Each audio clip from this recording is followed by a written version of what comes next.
I have always loved seafood. It's always been a really big part of my diet.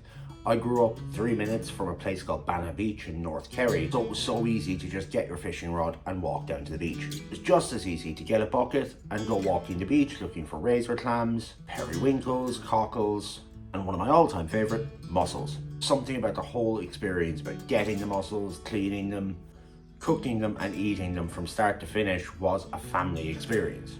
Now, admittedly, working in professional kitchens has taken away the joy of prepping mussels.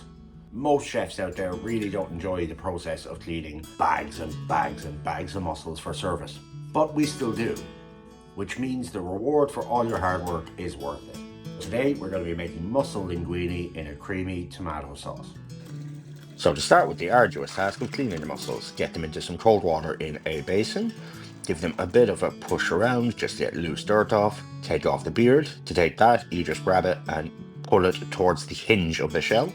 If there is any open, give them a tap. If they don't close, then toss them away. Give them one more rinse, and then we're going to get on to prepping our veg. So I'm going to slice some shallots here, and then we're going to slice up some garlic and pick some fresh thyme leaves. Get them sliced, get your water on for your pasta, nice and salted. Then we're going to fry off some smoked pancetta, get that nice and golden and crispy. We're then going to add in our shallots, give them a quick mix around, add in your thyme, and then we're going to add in our garlic. And at this point, it should be smelling absolutely amazing.